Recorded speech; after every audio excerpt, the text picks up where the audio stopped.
need to go to theories which understand, the drivers and the processes of social change a little bit better.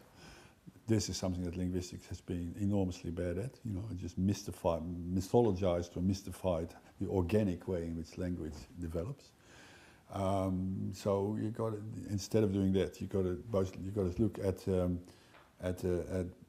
broad cultural drivers for change, but also why that occurs. And I can't give you, my answers are still fragmentary. I could talk about a particular phenomenon, and for example, like if I think about diagrams, and then I'm much preoccupied by contradictory developments in which at the one hand they are very rigorous and systematic ways of representing things, and on the other hand they are very loose and associative things, and these things have histories.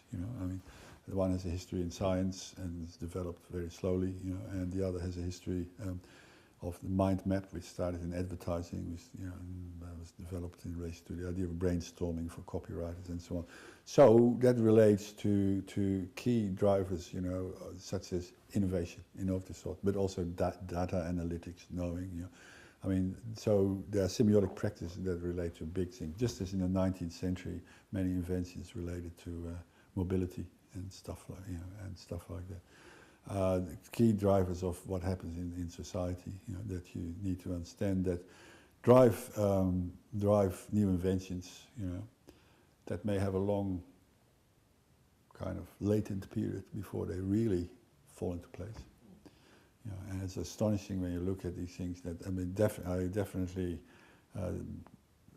feel that everything that we now see so dominantly and ubiquitously in new digital media was already looked for and already practiced and already tried before they existed.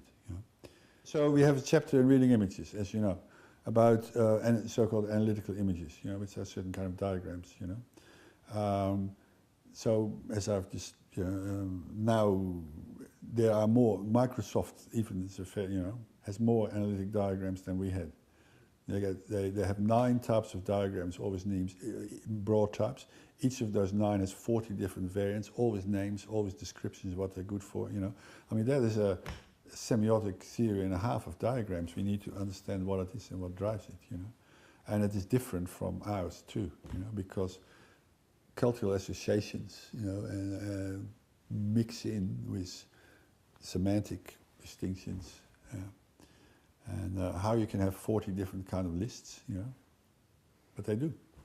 That's a lot more delicate, if you like, than anything any social semiotician has done. So the technology, is now center stage in the development of semiotic resources. What can we now offer? We have to think about it. Have we still got something to offer here, except warming up our student audience for it? Now that's a bit cynical, but that is a serious question. I think. If we can find out, I was just talking with students about Facebook, and what I discovered was, and this is where an example, that much more so than I had expected. These Danish students wanted there to be certain boundaries. We had a lot of discussions about parents seeing things that they didn't want them to see, and or using Facebook and saying embarrassing things that they didn't want to be on Facebook. So this was just one example of boundaries that they thought be there, and they did not think that the boundaries that you can make at the moment, Facebook recognizes, so that you can have close friends and other friends, were doing the job.